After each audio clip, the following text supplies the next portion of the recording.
Epilogue. Eclipse, Lady of the North Road. The keep awarded to Eclipse stood where the North Road entered the Pine Country, a hard, angular fortress of dark stone overlooking a small logging town called Blackbough.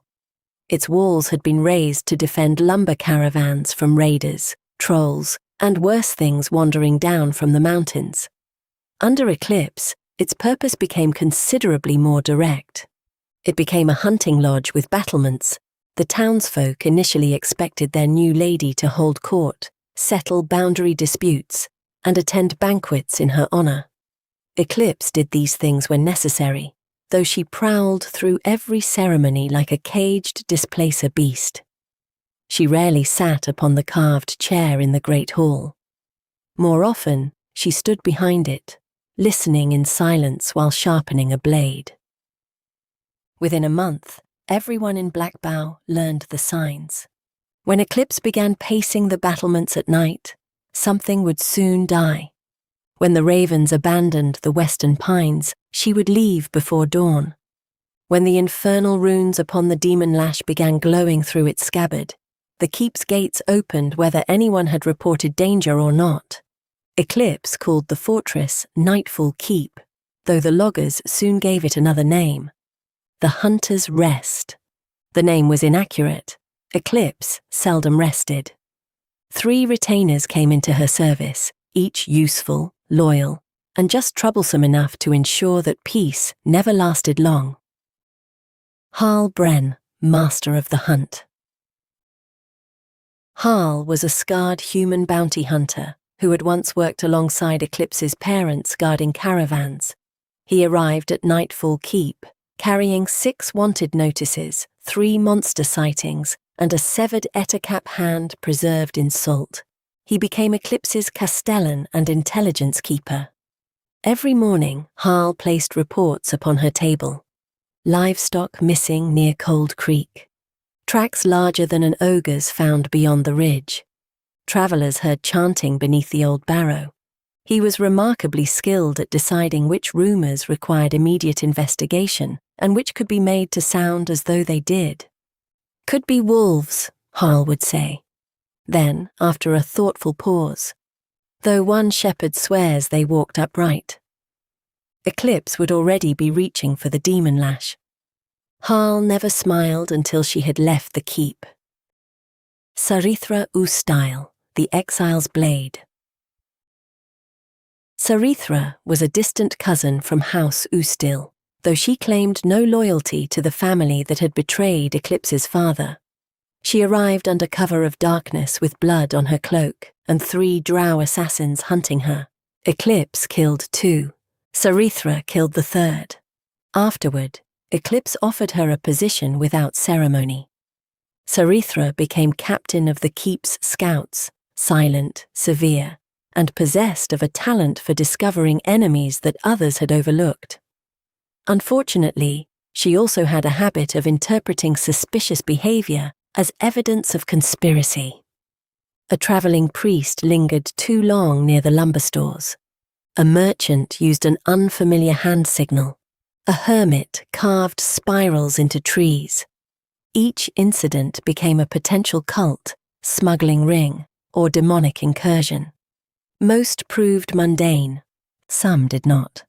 Sarithra regarded every violent resolution as proof that her caution had been justified. Eclipse never argued. Brother Garin Ashwood. Garin was an aging priest of no particular church, cast out from several temples for preaching that evil was best confronted with strong walls, sharper steel, and very little patience. He served as Nightfall Keep's healer, chaplain, and keeper of its armory.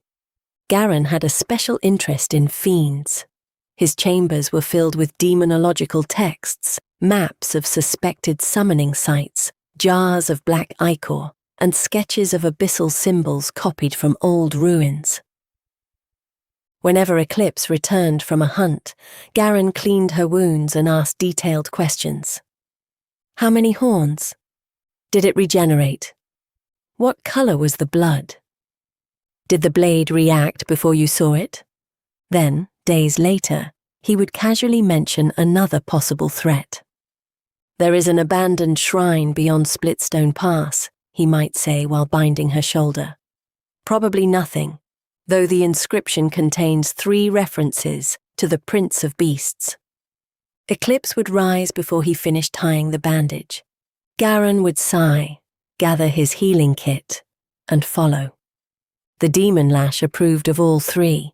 The intelligent scimitar, Voth Zereth, purpose-made steel and infernal will, rested at Eclipse's side in court, at supper, and even during the few hours she slept, its ember-red veins stirred whenever demons drew near, and its voice came to her in the quiet moments between hunts.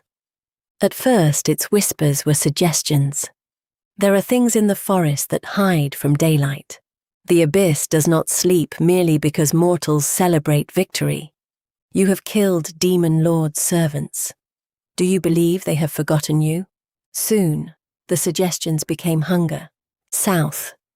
There is blood to the south. Draw me. Let me burn.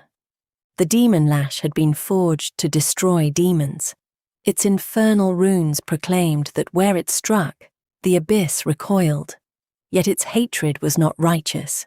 It was ordered, absolute and insatiable. The cold fury of hell directed against chaos. Eclipse understood that. She also understood that she enjoyed listening. Years passed, and the North Road became one of the safest routes in the region. Bandits abandoned it. Ogres learned to avoid the logging camps. Trolls vanished from the river caves. Even the creatures of the deeper woods began giving Blackbough a wide berth. The townsfolk prospered.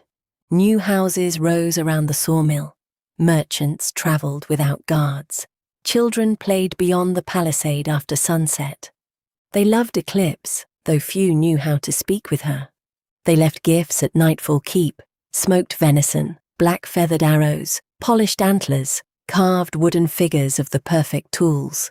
Eclipse accepted these with quiet discomfort. Praise had never sat naturally upon her, fear did.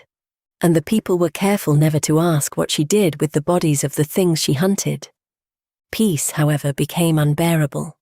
On quiet nights, Eclipse prowled the halls of her keep, boots whispering across stone.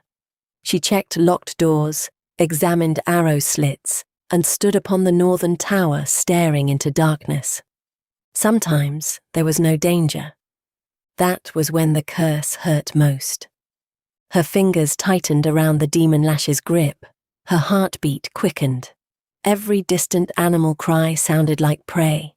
Every shadow beneath the trees seemed to conceal horns, claws, or abyssal eyes. She did not merely wish to fight. She needed to. The need had been subtle at first, easily mistaken for vigilance, a ranger's instincts, a survivor's caution. But the victories of Menzoberranzan had left scars deeper than flesh. She had stood amid demon lords, watched the abyss spill into the world, and helped drive its horrors back. Ordinary dangers no longer satisfied her. A troll was only a troll. A wyvern died too quickly. A bandit's blood did not make the demon lash sing. Only demons quieted the craving, and even then, only briefly. No matter how many she slew, the hunger returned.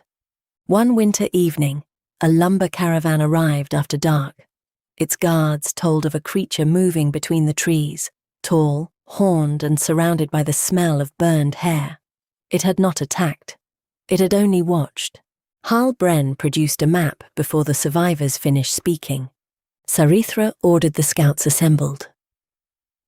Brother Garan opened a locked iron cabinet containing silver, holy water, and a bundle of scrolls marked with warnings.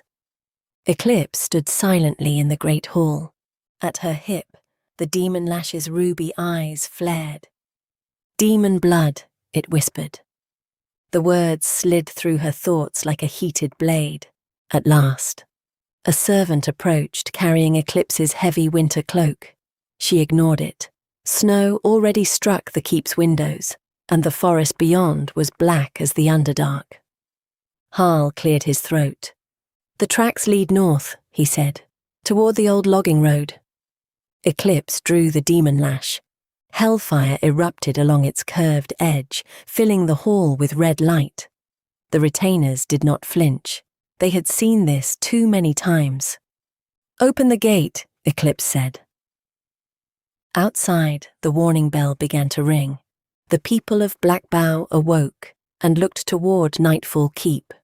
They saw 4 riders emerge beneath the raised portcullis, their torches swallowed by the storm. At their head rode Eclipse, white hair streaming behind her, infernal steel burning in her hand.